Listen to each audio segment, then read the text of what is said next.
How you doing? Duff here. And you're like thinking to yourself, Duff, another EUC? You didn't say anything about an EUC. What's going on? Well, I wish I was that crafty, but maybe this will give you a hint. You open it this way.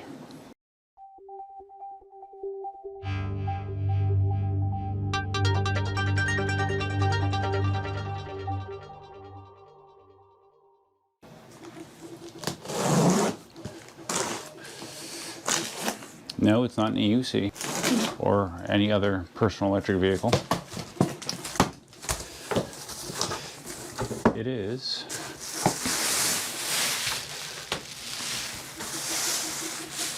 another 3D printer. All right, let's get rid of that. And let's show you what comes in the box here. You have the base, which has the system board and the hotbed. And then you have the gantry pre-assembled, like 90% basically. This basically looks like a bigger version of my AnyCubic i3 Megas, which for a long time were my go-to printers for pretty much everything. I've printed, you know, hundreds if not thousands of hours of stuff on my i3 Megas. So what this is basically a bigger version of that printer. I believe the build surface is something like 300 by 300 by maybe 305 tall. Don't quote me on those numbers, but somewhere around there. So I thought, because I remember, you know, for a long time I thought, man, I love the i3 Mega. I just wish it was in a bigger format. Now it's in a bigger format. So I decided to pull the trigger.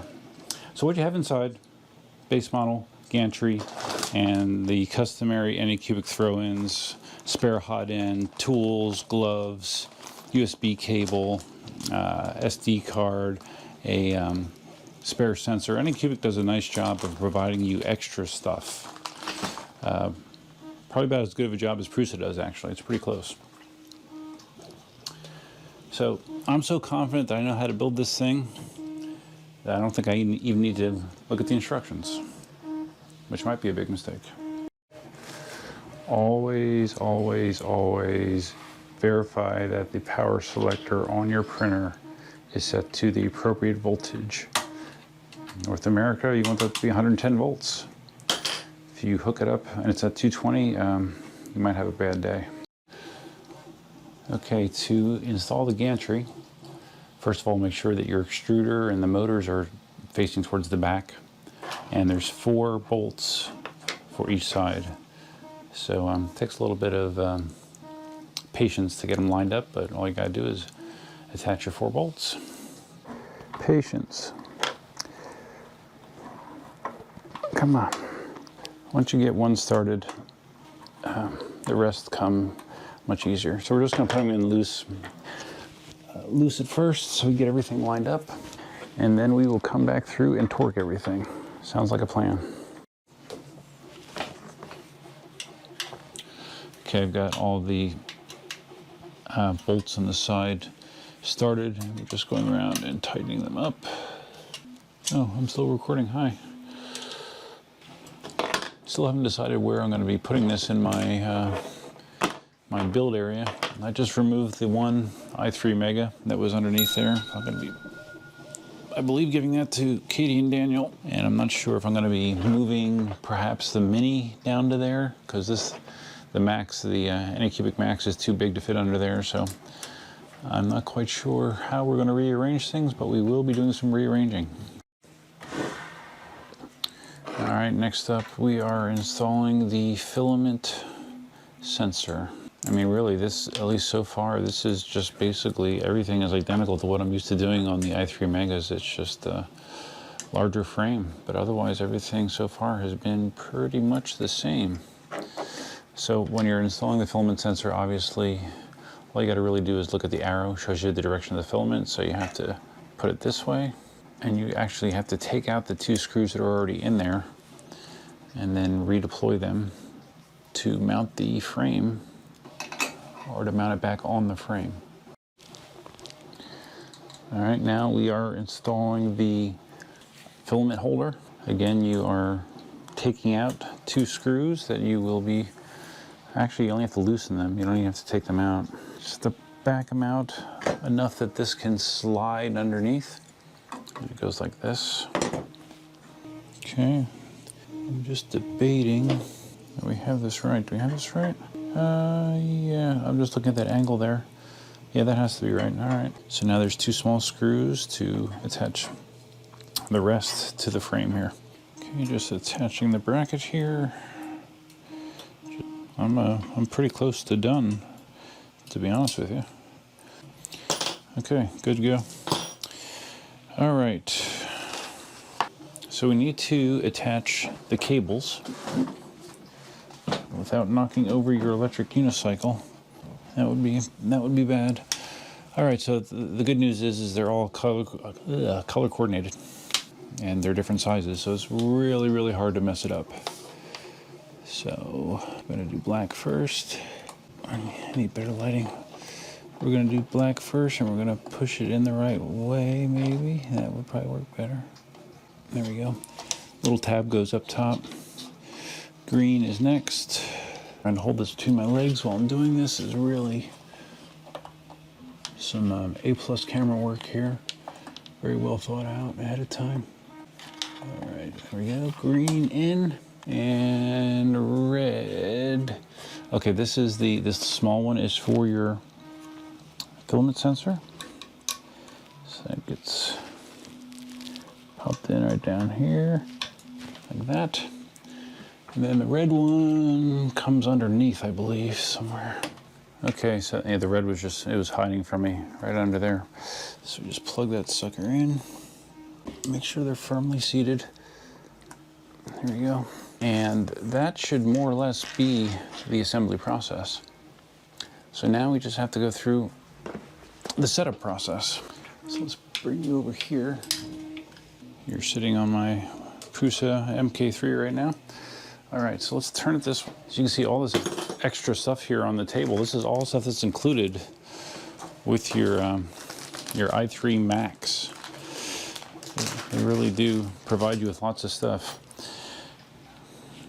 All right. Okay, I'm gonna remove the protective sheet. This piece of paper, normally I keep these. This is a really good paper to do your leveling with. So I would recommend you hold on to this. Like the i3 Megas, this features the AnyCubic Ultra Base, which I've had really good luck with. Basically, as it heats up, the pores on it expand and it makes it grab onto the print. And then once the bed cools down, those pores close, and it makes it very easy to remove. So often it'll just pop right off. I love this surface. I have heard of some people having issues with it, but I'm not quite sure why, because this worked great for me.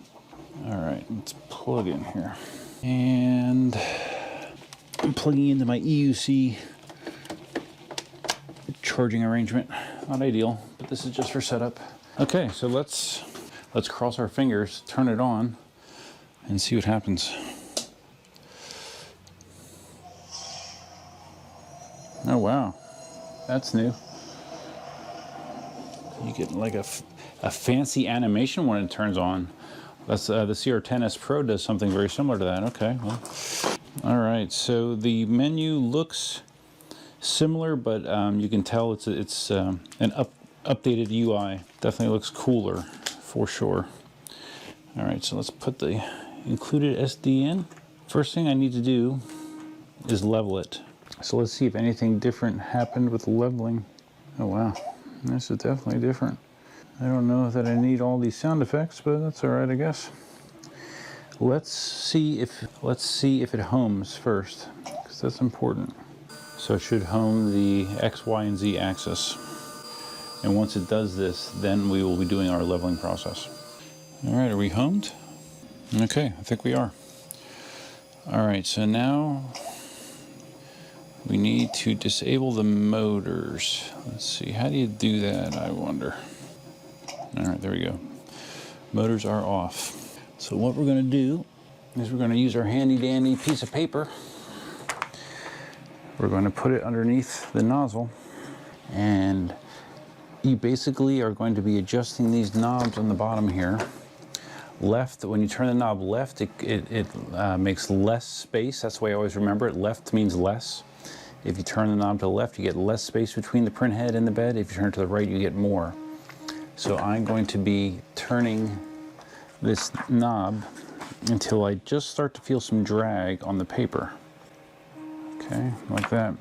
So now I'm going to go to the next corner, the front right corner, and I'm going to be doing the same thing. Some printers like the Prusa have auto leveling, has a sensor that helps you with leveling. This does not, at least that I see, which is okay. I mean, manually leveling, as long as it stays level, once you level it, it's not that big of a deal. At least to me, it's not. And with my i3 Megas, you know, once I do the initial leveling, they're usually good to go for quite a while. I don't have to usually touch them much, so I'm hoping it's the same case with this. Usually you need to go through this more than once. You have to do the four corners more than once, because when you adjust down on one side, it can sometimes throw it off on another side. So it's always a good idea to at least go through the corners twice and then do the middle at the end. Nope, I see, like right there, has a little bit of a grind on the bed, so we would need more space, so we go to the right. Yeah, you definitely want to be careful here. All right, so that's, okay. Yeah, you don't want to just slam it from one side to the other. All right, so now we got a little bit too much on this side. This printer was very affordable, by the way. For a large format printer, it was normally $3.99, and AnyCubic was running a special, $50 off, so I got it for $3.49. So I thought that was a pretty good deal. Considering, I think when I got my first i3 Megas, I think they were right around $2.99, so yeah, pretty good. Yes, yeah, you definitely have to go through this more than once, because I'm definitely getting some different results the second time through here. Okay. The adjustment knobs on here are nice and big. They're not wobbly like sometimes you'll run into with certain printers. It's been a little challenging here. Leveling a printer is something that's kind of an acquired skill. Some people have done it so much they can just eyeball. They don't even need like a piece of paper or a feeler gauge to do it. They can just kind of eyeball it. And my eyeball tells me that's not too bad. So let's go to the middle, see how the middle is.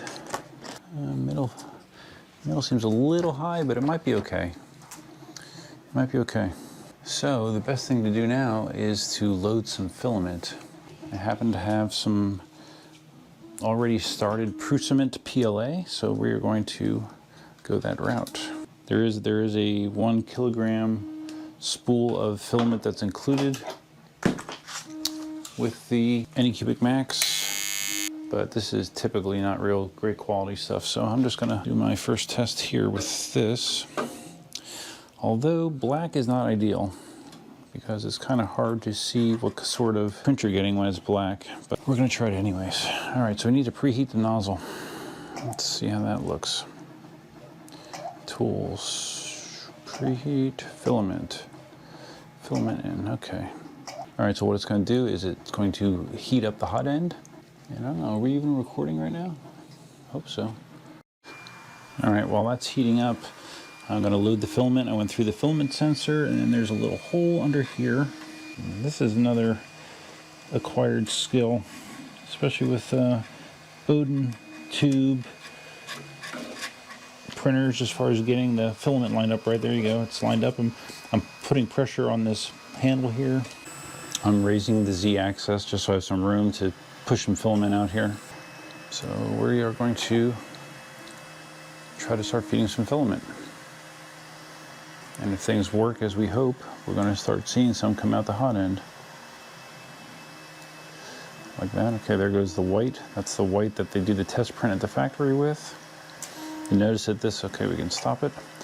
You'll notice the AnyCubic Max does come with a silicone boot for the hot end, which is nice. All right, so we are extruding. So now, usually, it's cool. We're doing cooling. When you say cooling, that means stop all the heaters, stop the bed heater, stop the heater for the hot end. And you can get a look at this funky UI here. All right, so we're gonna go home. Nope, we don't want to do that. what I want to do is print the owls. This is something that's included on the SD card from AnyCubic. We're going to try to print the owls and see what happens. And I'll be back when it's ready to go. It's interesting behavior, but it could just be something with the way that this file is coded, but it actually started to print before the bed got up to the rated temperature. You know, it's supposed to get up to 50 degrees Celsius. It was only in the high 30s, and it started to print already, so that's kind of interesting, right? Seems like it's doing okay. We're gonna let this go for a little while, and we'll be back and see what the end result is. Okay, we're a couple days later. As you can see, I've found a way to cram the AnyCubic X onto my workbench here. It's not ideal, but I think there's going to be some rearranging that goes on in this room to better accommodate my needs, you know, in the next couple weeks. So hopefully it'll look a little more organized at that point. But as you can see, it's up and printing. I have had some issues. I cleaned the bed initially with 90% isopropyl alcohol, and I had issues with sticking right away. And usually the Ultra Base is very, very good for me.